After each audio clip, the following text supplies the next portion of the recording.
14 वर्ष तक उर्मिला ने क्या किया? इस संबंध में मान्यता कर आधारित एक कथा पढ़ने को मिलती है। कथा यह है कि रावण के पुत्र मेघनाद को यह वरदान था कि जो व्यक्ति 14 वर्षों तक सोया न हो वही उसे हरा सकता है। कहते हैं कि लक्ष्मण अपने भाई श्रीराम और भाभी सीता की सुरक्षा और सेवा में इतने लगे रहे कि वे 14 वर्ष तक सो ही नहीं पाए। कथा अनुसार उनके बदले उर्मिला 14 वर्ष तक सोती रही। वाल्मीकि रामायण के अनुसार उर्मिला जनकनंदिनी सीता की छोटी बहन थीं और सीता के विवाह के समय ही दशरथ और सुमित्रा के पुत्र लक्ष्मण को ब्याही गई थीं। जब राम और सीता के साथ लक्ष्मण भी वनवास को जाने लगे तब पत्नी उर्मिला ने भी उनके साथ जाने की जिद की, परंतु लक्ष्मण ने उन्हें यह कहकर मना कर दिया कि अयोध्या के राज्य को और माताओं को उनकी आवश्यकता है।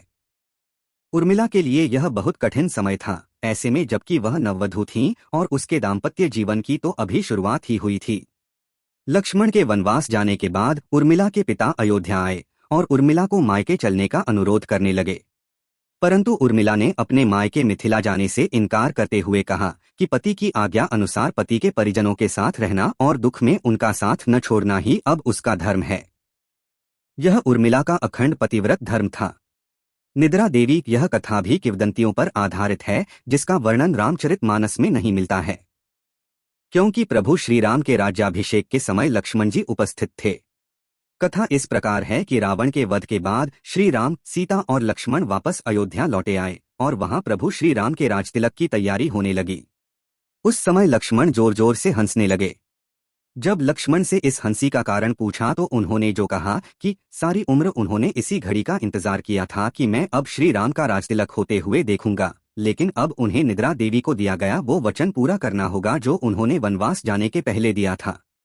किंवदंती अनुसार वनवास की पहली रात में जब भगवान राम और देवी सीता कुटिया में विश्राम करने चले गए तो लक्ष्मण कुटिया के बाहर एक प्रहरी के रूप में पहरा दे रहे थे। तभी उनके पास निद्रा देवी प्रकट हुई थी। तब लक्ष्मण ने निद्रा देवी से यह वरदान मांगा कि उन्हें 14 वर्षों तक के लिए निद्रा से मुक्त कर दें, तो निद्रा देवी ने उनकी इस इच्छा को स्वीकार करते हुए यह कहा था कि उनके हिस्से की निद्रा को किसी न किसी को लेना ही होगा। तब लक्ष्मण ने निद्रा देवी से विनती की थी कि उनके हिस्से की निद्रा को उनकी पत्नी उर्मिला को दे दिया जाए। निद्रा देवी ने उनकी यह बात एक शर्त पर मानी थी कि जैसे ही वह अयोध्या लौटेंगे उर्मिला की नींद टूट जाएगी और उन्हें सोना होगा। लक्ष्मण इस बात पर हंस रहे थे कि अब उन्हें सोना होगा और वह राम का राजतिलक नहीं देख पाएंगे। कहते हैं कि उनके स्थान पर उर्मिला ने यह रस्म देखी थी।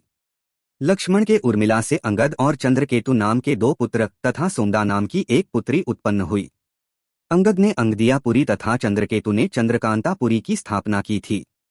अब आप सोच में पड़ गए होंगे कि निद्रा देवी के प्रभाव में आकर अगर उर्मिला 14 साल तक सोती रहीं तो सास और अन्य परिजनों की सेवा करने का लक्ष्मण को किया वादा उन्होंने कैसे पूरा किया?